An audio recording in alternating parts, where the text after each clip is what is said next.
consistency is what whoever becomes the guy is going to be the guy that gives us the most consistent at that position. Has Dakota been your best at avoiding turnovers, would you say? No. No, really, Justin's done a really good job, and he's probably had a few less reps, but Justin's done a really good job of not putting the ball into a lot of tight things, which in practice is a little bit twofold for me. I mean, you kind of want them in practice to test themselves a little bit so they can learn that, hey, I can't make that throw in a game.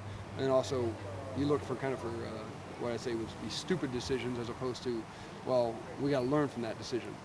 That's too tight of a window, or no, that shouldn't be thrown at all. So, I mean, we've thrown more interceptions than I like, but that's always going to be the case. But no, Dakota's steadily improved at that too. I mean, the first week of two-a-days we gave it away too many times, and it's steadily gotten better and better. And really, each practice, I think we've kind of improved as a whole group. I've upset him. I know that. I mean, he's barked back at me, which that's part of the deal. And I mean, he's a competitive guy and everything. So, we'll have to see him with kind of the bullets flying, how that kind of all works. I mean.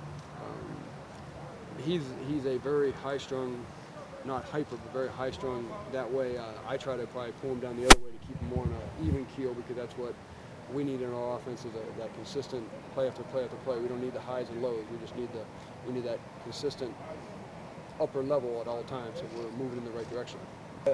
I've been shocked by it because my first going through this was in the spring with Terry, and I know Terry showed up and just had a couple days to kind of get it.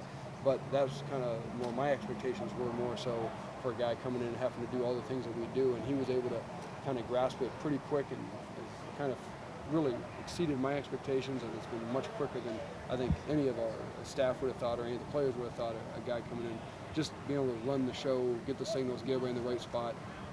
He can always be louder with his cadence and be more commanding, but that's a little bit of knowing when you're 100% sure what you're doing, you're louder.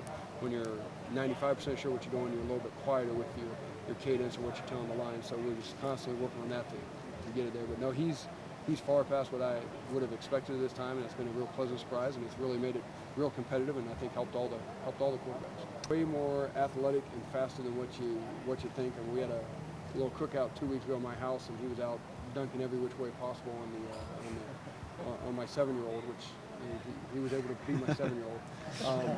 But he's really more athletic than you think, and he's done it in practice a few times. And he gets chuckles from everybody when he gives a little move and makes somebody go the wrong direction, which I don't know if he really made them miss or they just know they're not allowed to touch red. But we take it as a positive. But he's got more athleticism, more quickness, and more foot speed than I think what he'll probably get credit for most of it, probably because of his size.